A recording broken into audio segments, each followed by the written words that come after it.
사도신경 하심으로 신앙 고백 하시겠습니다.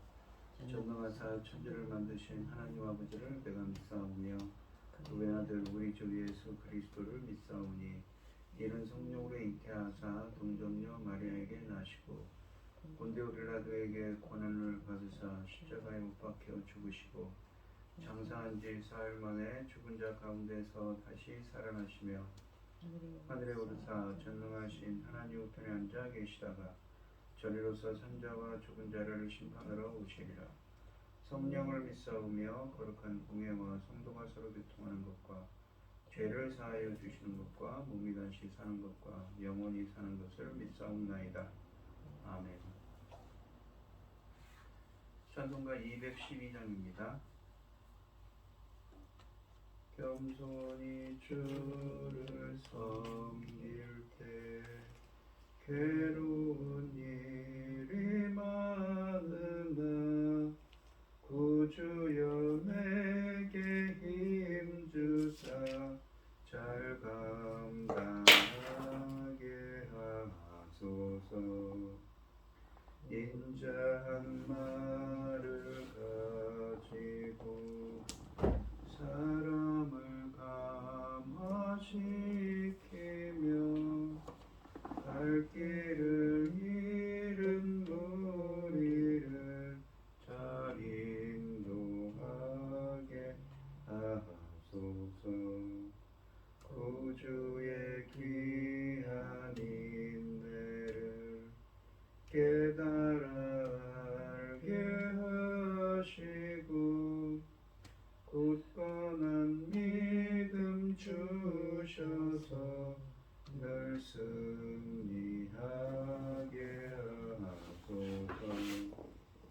장래의 영광 비추사 소망이 되게 하시며 구주와 함께 살면서 참 평강 얻게 하소서. 아멘.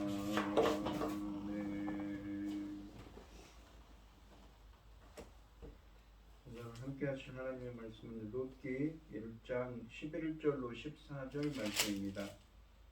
룻기 1장 11절로 14절 말씀입니다. 교독을 하도록 하겠습니다. 제가 먼저 읽겠습니다. 나오미가 이르되 내 딸들아 돌아가라. 너희가 어찌 나와 함께 가려느냐. 내 태중에 너희의 남편들 아들들이 아직 있느냐. 내 딸들아 돌아가라. 나는 늙었으니 남편을 두지 못할지라.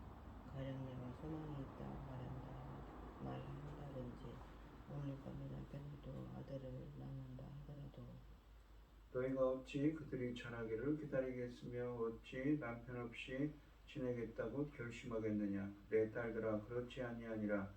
여호와의 손이 나를 치셨으므로 나는 여호와로 말미암아 더욱 마음이 아프도다 하매 그들이 소리를 높여 다시 울더니 오르가는 그의 시어머니에게 입맞추되 룻은 그를 붙쫓았더라.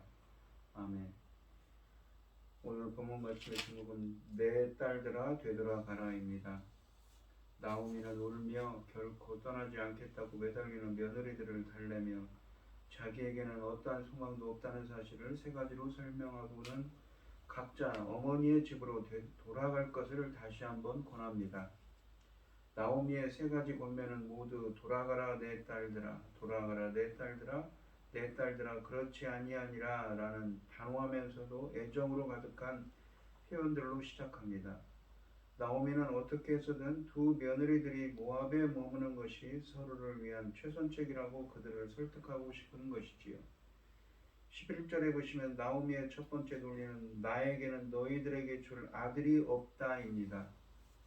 지금 만일 나오미에게 어떤 사내 아이라도 있거나 혹은 아이의 뱃속에 아이라도 그녀의 뱃속에 아이라도 하나 있다면 며느리들이 그녀와 함께 베들레헴으로 가는 명분이라도 서겠지만 현실이 그렇지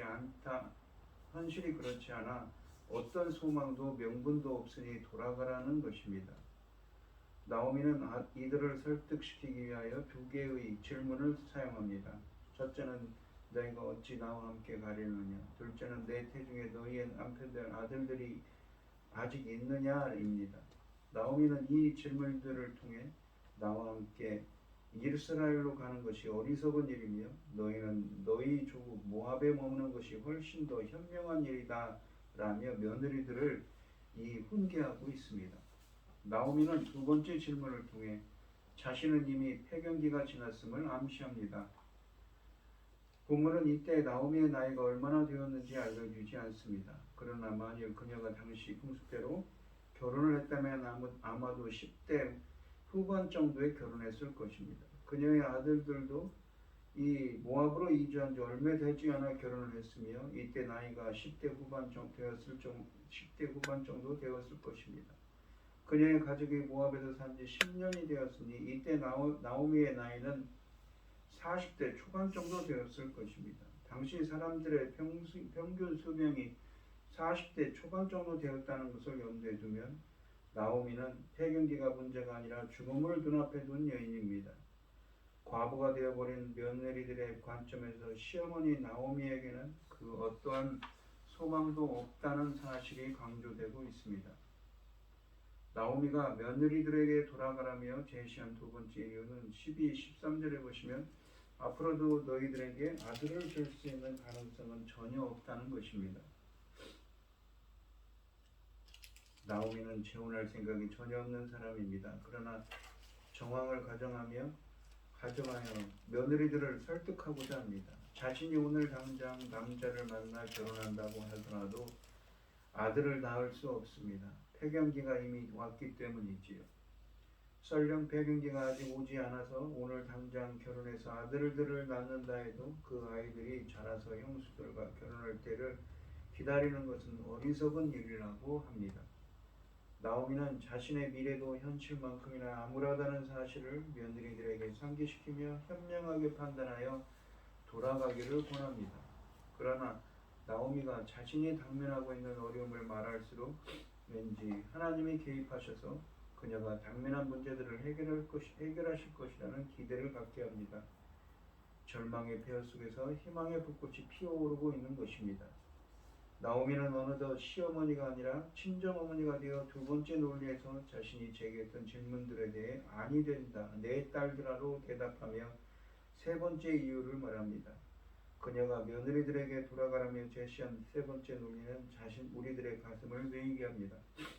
13절 하반절에 보시면 여호와의 손이 나를 치셨으므로 나는 너희로 말미암아 더욱 마음이 아프도다라고 합니다. 나오미가 나는 너희로 말미암아 더욱 마음이 아프다라고 하는 말의 정확한 의미는 확실치 않지만 나오미의 씁쓸한 마음을 잘 표현합니다. 나오미는 하나님이 자기를 치셨으며 모든 불행을 하나님께 돌리는 불만이 많은 여자입니다. 나오미는 자신이 마치 여자 욥이 된 것처럼 생각합니다. 그녀는 기근과 남편의 죽음, 아들들의 죽음 등 모든 불행이 하나님이 자기를 치기 위해 행하신 일로 간주합니다. 나오미에게 아들들의 죽음은 그녀의 아픔을 더욱더 가중시키는 효과를 발휘하는데 그들이 남기고 간 과부 며느리들을 볼 때마다 하나님이 자기에게 내리신 벌이 생각난다는 것입니다. 또한 며느리들의 관점에서 볼 때 전능하신 하나님이 벌하고 있는 이 시어머니 옆에 있어봤자 좋을 것이 하나도 없다는 것이 나오미의 주장인 것입니다.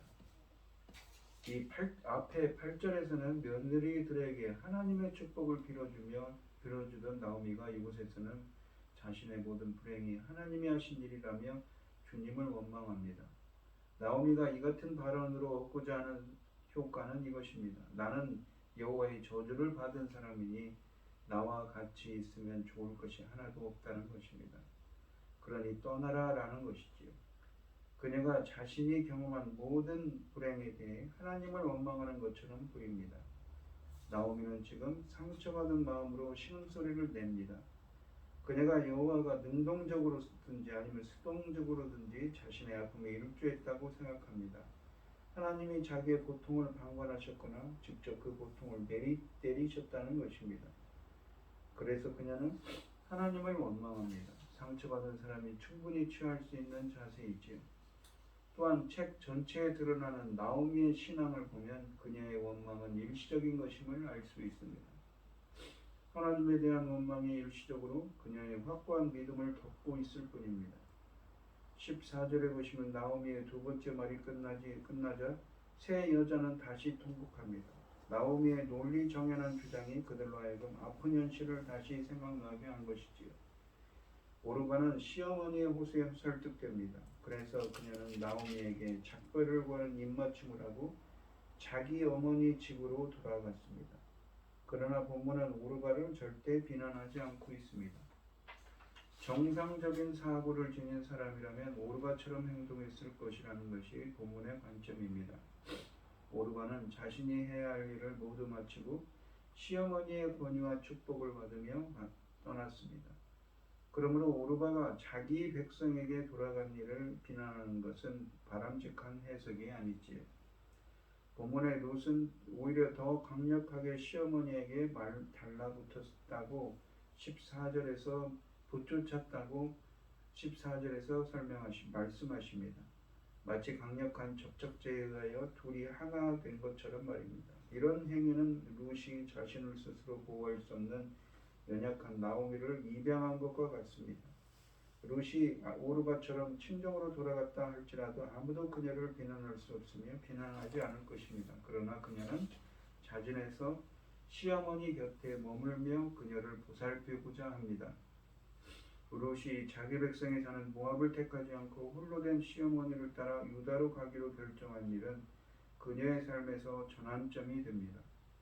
또한 롯이 홀로 된 시어머니를 대하는 모습이 바로 본문에서 정의하고자 하는 헤세드, 인의 자비의 기본적인 의미입니다. 세 여인이 모압 지방을 떠날 때만 해도 그들이 모두 베들레헴으로 갈 것을 기대했는데 중간에 이렇게 하여 한 여인이 오던 길로 돌아가고 두 여인만 유다로 가게 됩니다.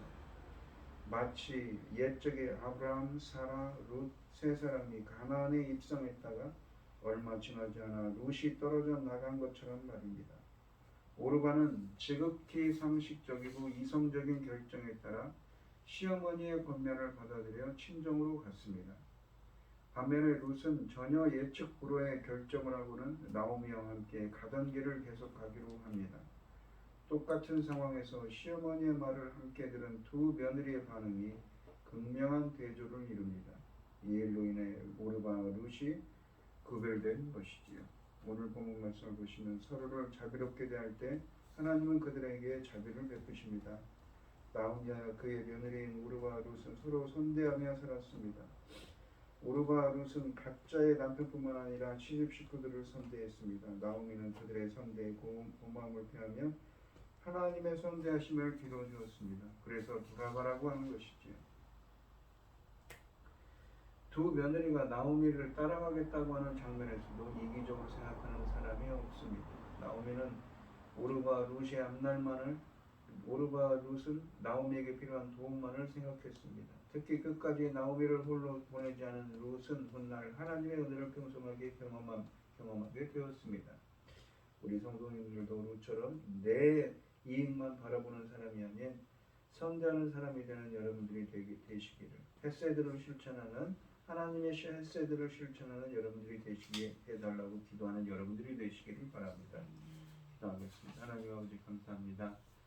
내 이익만이 아니라 하나님의 헤세드를 실천하는 룩 같은 사람들이 될 수 있도록, 선대하는 사람들이 될 수 있도록 인도하여 주시옵소서. 이 모든 말씀 거룩하신 예수님 이름으로 기도합니다. 아멘. 하늘에 계신 우리 아버지여, 이름이 거룩히 여김을 받으시오며 나라의 마옵시며 뜻이 하늘에서 이룬 것 같이 땅에서도 이루어지이다. 오늘날 우리에게 일용할 양식을 주옵시고 우리가 우리에게 죄 지은 자를 사하여 준 것 같이 우리 죄를 사하여 주옵시고 우리를 시험에 들게 하지 마옵시고 다만 악에서 구하옵소서. 대개 나라와 권세와 영광이 아버지께 영원히 있사옵나이다. 아멘. 오늘 주신 말씀 가지고 기도할 때에요, 우리가 하나님의 그 헤세드를 실천하는 사람들이 되게 해달라고 기도하시고, 어둠을 당하신 분들과 각자 기도점을 가지고 주여 장창하시면서 통성으로 기도하도록 하겠습니다. 주여, 주여, 주여, 아버지 하나님 감사합니다. 그때들을 실천할 수 있는 저희들이 되게 하여 주시옵소서. 인도하여 주시옵소서. 아버지